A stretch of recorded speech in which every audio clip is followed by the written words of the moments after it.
Before diving into the article from the New York Times, I'd like to show you why that article was written, and which is, the real basis. It's a big concern. That's what the reporter was addressing. So this right here is from a building department. These two stamps right here from a building permit I got from the city of Berkeley, and it's very revealing and what it says about city and county policies when it comes to seismic retrofit work. So what it says here is the work covered under this permit, and the permit was for a seismic retrofit, has had no lateral analysis. Now that means that no one looked at the work to see if it would resist earthquakes. It wasn't their concern. They just, they would literally approve anything. All we had to do is say install shiny hardware to possibly improve its ability to resist an earthquake. That's all I had to do. And that's why it's such a concern, because so many homeowners got a permit to retrofit their house, and they think, oh, the nice man from the city, he said the work was done, just the way it was supposed to have been. And it was done the way it was supposed to have been. He looked at the permit, he saw that shiny hardware was supposed to be installed, and that shiny hardware was put in, but he never looked to see if it would resist an earthquake. And that's a real big concern, because not only are future retrofits, is it a problem for them, but lots of people live with a false sense of security, and this article addresses that. So here you can see that the Planning and Development, Building and Safety Division approved it. And that means it went right through the building department. We were able to do the job. We got paid. The city of Berkeley paid us.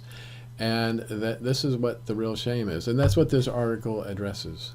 So when you're looking at this article, just keep in mind that this is the background.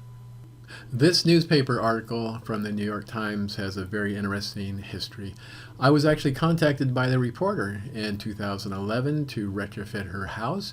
And as I talked to her a little bit, I discovered her profession as a reporter with the New York Times. And I said, you know what? There's a really good story that I think you would be interested in. And I told her how, hundreds of thousands, if not millions of dollars have been spent on, people protecting their homes, just as she was trying to protect her own home. And that the fact that there was no contractor licensing for retrofit contractors, that there was no retrofit building code for them or anyone else to follow, and also that the building departments were not trained or even had no code to follow when they looked at something to know if it resisted earthquakes or not. So I told her all those things that were wrong. And in her investigation, she discovered that everything I told her was true and wrote this really good article. So here's an example found in this article of what I tell people all the time about their own retrofits. Here it says a home inspector he hired gave him the bad news. Now, a home inspector here is a private home inspector. I've actually trained private home inspectors in classes, and they know what they're doing. They can tell if a job was done correctly or if it wasn't done correctly, and they don't actually have to tell you if it meets a code or doesn't meet a code. They just have to look at it and say if it's going to resist earthquakes. And anyway, this particular inspector, he said a part of the previous retrofit job was virtually decorative, and that's true. We see stuff that hardware that was meant for hurricanes, they try to use it for earthquakes. Hardware they just invented out of nowhere. They put it up thinking it's going to resist it. They put in these funny braces. I've seen one called what we call the earthquake warning system, where when the earthquake hits, it's going to shoot a great big board straight up the floor. We've seen everything, and the weird thing is it's all been done with permits. The city has approved this stuff. And anyway, the rest of this video, I'm going to be talking about these things that are mentioned in this New York Times article, and you should be fully aware of before you retrofit your house. Now, this statement from a structural engineer pretty much sums up the whole thing. He says here that as long as a contractor doesn't do something that will hurt the house, anything is allowed. Now, this guy has been writing books on retrofitting and earthquake preparedness, for about 30, maybe 40 years. I think Peter Yanev. And he just pretty much summed it up. They don't have a code to enforce. Because they don't have a code to enforce, they're not going to, they're going to let you do anything you want. If you want to go and put bubble gum under your house and call it a retrofit, they'll let you do that. You can do anything you want. And that is a huge problem, because millions and millions of dollars have been spent. And I'd really like to make sure that you're not one of the people who spends all that money like one of these people in the New York Times article, and really make sure that you get the kind of retrofit you're looking for. And in her investigation, she discovered that everything I told her was true and wrote this really good article.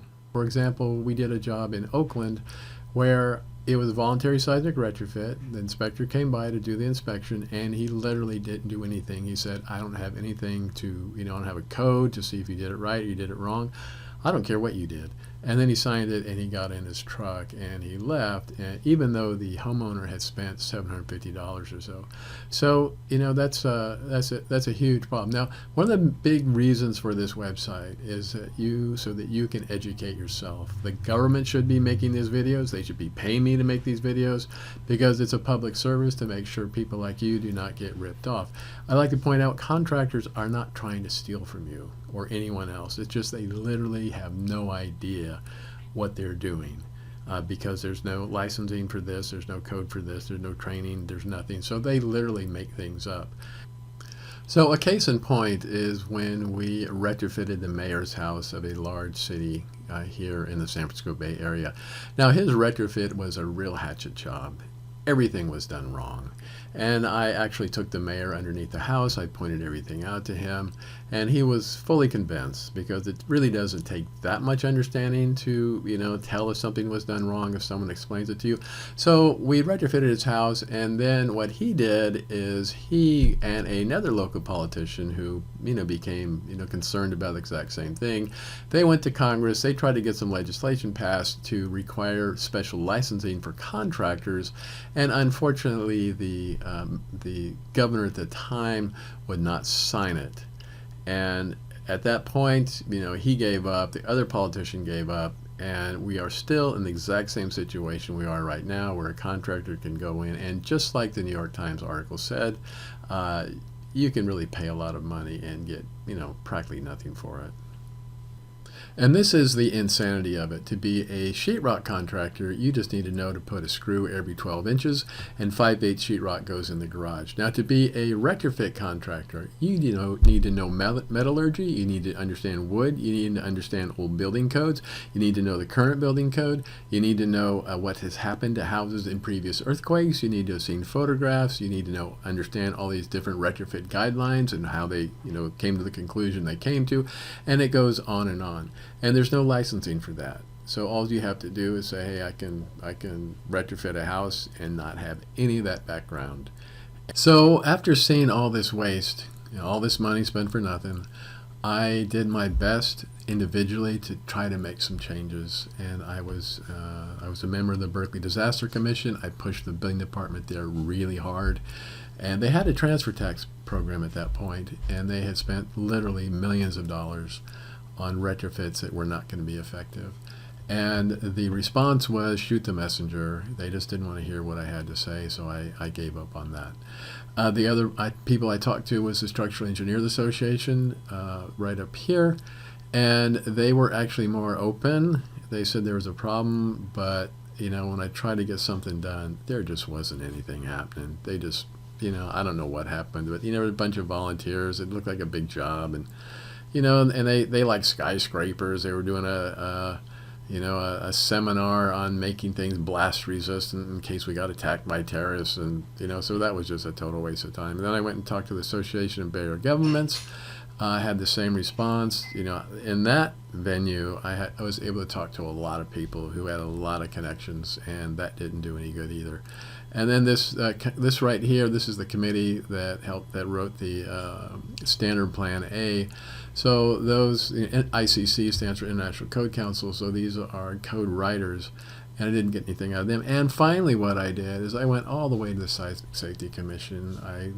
I could pick out the chair of the Seismic Safety Commission on site, and I talked to him. I said, man, there's a real problem here, and he didn't want to listen either. So anyway, that's what this website is about. Put this website together so I could do my little bit to inform people like you of the proper way to retrofit things, how to find an engineer, how to find a contractor, so that you are not one of the people described in this New York Times article, and get the safety that you deserve. Have any comments, I'd really like to hear them, especially if you see something in the video that maybe I overlooked. I am doing this all by myself. I don't have anyone to look these over and tell me if I made a mistake or something's not clear. And if you have any comments, that would be really appreciated, because other people may have other comments, other questions, and then also, it's just good to hear from people, just to, just tell me, hey, you're doing a good job, or thanks, or something.